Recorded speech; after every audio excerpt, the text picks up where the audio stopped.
In Project 2, we're going to take a look at some additional data tools in Excel.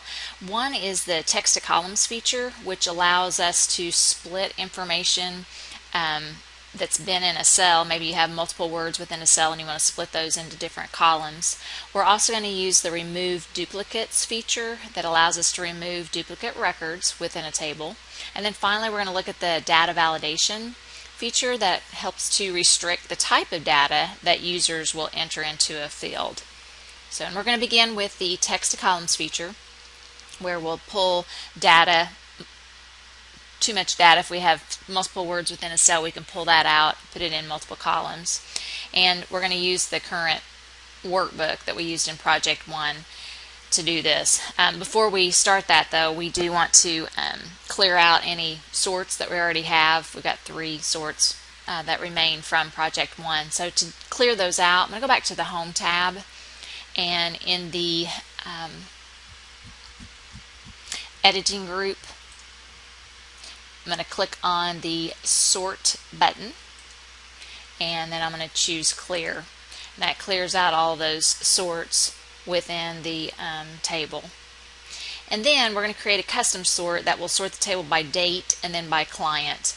So I'm going to go to the date field, and actually let's go into a custom sort. We'll go to the data tab, sort, and then we want to sort by date first. And we're actually going to put them in oldest to newest. We'll leave that as is. And then we want to also sort by client. So I'm going to add a level. Puts in the then by, and then we'll put in client, and we'll leave that smallest to largest, which means ascending order. So I'm going to click OK to that. So if we have multiple dates, then it'll look to the client number and put those in ascending order. Okay, now if you'll notice in column F, the attorneys have both first name in that cell. It's a great example. Many times you do receive information maybe from other applications where they haven't split the columns, they haven't put in first name, last name as separate fields, and that can cause problems if you're wanting to filter and sort on a table. So what we're going to do here, first of all, is you need to add a column between attorney and area so that when we split it, the last name can go into that blank column. So I'm going to right click on column G, choose insert. That'll insert my column. We'll come back and name that column in just a minute. And then to split, you just select the cells that you're wanting to split. And then in the data tab, obviously, data tools group, we're going to text to columns. And this will kick us into a wizard. And you choose the file type that best describes your data. Characters such as commas or tabs separate each field. Fields are aligned with the columns. We're going to actually have spaces between the names. So we'll leave it at delimited. I'll go on to the next step. The delimiter's not a tab, but a space. Notice as soon as you do that, that splits it out, and you can see that it will be in 2 columns. Go on to the next step. Here you could specify what type of column you want. We don't need to do that right now. And then we'll just click on Finish. Notice how it pulled the last name out, put it into the column that was adjacent to it, which was blank at the time. So that is always a good thing to remember. You got to have a blank column for those words to filter into. And then we'll go ahead and rename these. We'll go attorney first name, or F name is what they want there, and then attorney L name. And again, I'll widen these columns so we can see the headings a little bit better. Alright, so great tool to have, the text to columns feature. Next, we're going to look at the remove duplicates option. And again, this allows you to automatically, or the computer automatically deletes duplicate rows that are based on the columns that we select. And in our example, basically what's happening here is each record should have each row should have 1 record per file, per client, per date.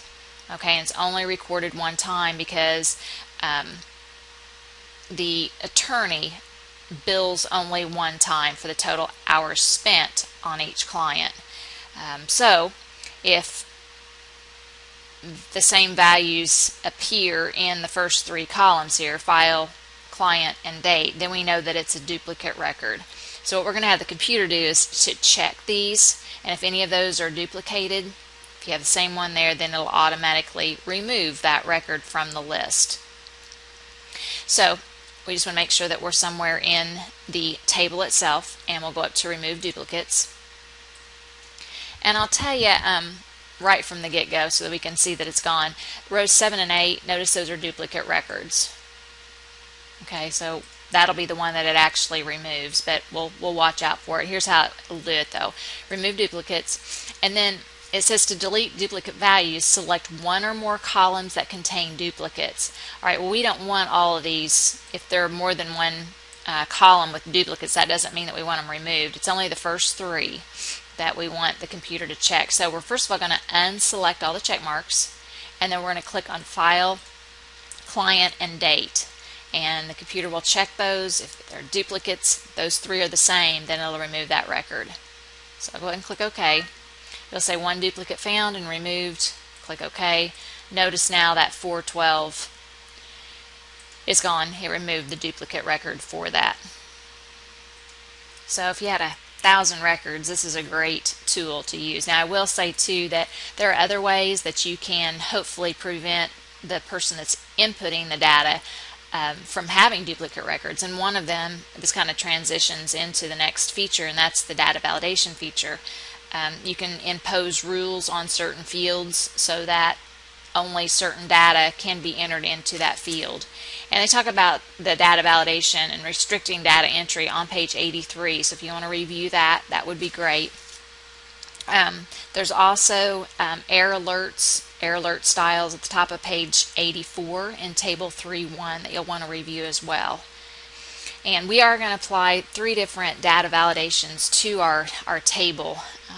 The first one is going to be on the date, and if you'll notice, this particular billing statement or this data table is for October 8th through the 12th, and so we don't want a user typing in any other dates for that field. So to restrict them from doing that and to apply data validation, the first step is that you want to select the cells that you apply this to, and keep in mind if you go all the way to the bottom, then the next line down, when you add a new record, it'll automatically include that row above. So make sure that you select your cells first. And then the data validation, again on the data tab in the data tools group, you'll see data validation. I'm just going to click on that button. That brings up the data validation dialog box, and just mental note here, you're going to go to every one of these tabs and put something in the tabs. Okay, and the settings tab is very important because you've got to that's where your restriction occurs. So for the first one on the allow, we want to click on the drop down arrow, and you'll notice the category there. This is a date field, so you'll choose date. When you choose that specific option, then the bottom portion of the data validation dialog box changes so that it's applicable to that category that you selected. So if you'll notice the between options here, the start date needs to be 10/8/2012, the end date 10/12/2012. Okay, so those are the restrictions.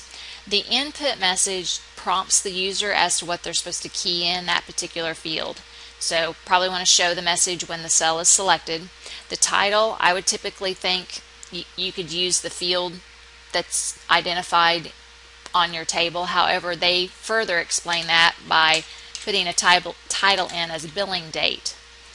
And then the message that's going to pop up when the user gets to that particular field in that cell, they want us to type in, this worksheet is for the week of October 8th to October 12th.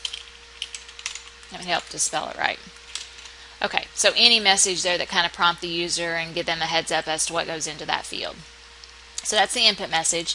The error alert is, you've got some warnings, some styles here, and those are the ones that are described at the top of page 84, so you can kind of read through those. But we want the user to actually stop. If they put in October 2nd or October 20th, we want that to stop. And then a dialog box will pop up if they put in a number outside that range. And at the top of the dialog box, we're going to put in date is outside accepted range. I mean, you could also say incorrect date or whatever there. And then the error message is going to be something to hopefully reinforce what they're supposed to type in. Please enter a date from October 8th to October 12th only. Kind of a repeat of what the input message said. Okay. All right, then I'm going to click OK. So now when you click on any of those cells, notice the input message comes up. And really, if you type in any number here, obviously there's the error alert. This is the title that we typed in for it. There's the message to kind of reinforce what they're supposed to put in. I'm going to cancel out of that, and that'll bring back my original date. Now to check it for new records, if you go to the very end here, let's say that we're going to add another record. If I tab to add another record, the record that they want us to add is at the bottom of page 85. And I'm going to type in a little bit of this.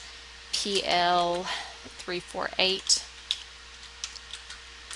Client number is 10420. Now the date, they want us to enter in an incorrect date initially, 10/15. And when I tab, that brings up the error alert. Cancel. Again, we can type in, they want us to put in the right one, which is 10/12/2012. And then the remaining information is down at the bottom of that page. A lot of this is pretty easy. Since much of the information has already been keyed in, I can just use the autocomplete. Okay, so once you get the billable hours in and the rate in, since we had a formula, to automatically copy that formula down, which makes it nice as well. Okay, now another type of data validation that we're going to use is it's actually going to be applied to the rate field. And since we're going to assume that you know that the rates are only going to be 75, 85, 90, and 100. Those are the only possibilities. So you shouldn't be inserting any other rate in that field. So what we're going to do is provide a list, an input list for the user to click on and select. So again, with any other data validation, you want to select the range of cells that you're applying the data validation to. And then again on the Data tab, Data Tools area, Data Validation, the Settings tab. For this one, we're going to use a list. And when you choose List, notice there's a source box that appears. This is where you need to type in the options that are available for the user. And you do have to type them in. So whatever the options are, whether they're words or in our case numbers, you'll type those in with commas between them. Commas that separate will indicate that it's a new option.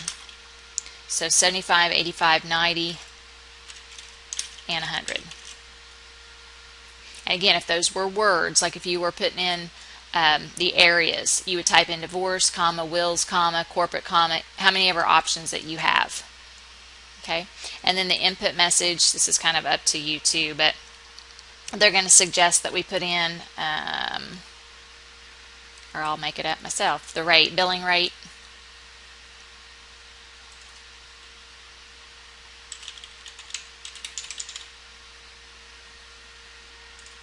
And then the input message, please choose from the list, or whatever you want to say there. The error alert, incorrect option chosen, maybe. And then the error alert, please choose from the list. Please choose numbers from the list only. Okay, so whatever you want to say there. So we've gone to each one of these, put information in them. I'm going to click OK. Now notice when we go to any of those cells that we've applied the data validation, there's a drop down list, and then it has a list of options that we can pick from to choose. And they do have you entering in another new record, bottom of page 86. I'm going to forgo that, but you would certainly follow the same steps and press tab to get to the new record. Then the last data validation that we're going to look at is we're going to apply this to the client field. And in the client field, we want to ensure that all the client IDs or the numbers there are 5 characters in length. Okay, and they have to, there's a reason for that. They explain that in Project 2E. So the text length has to be 5. So again, with any data validation, you select the range of cells that you want to apply the data validation to, and then you'll go up to the data validation. The settings this time is going to be text length.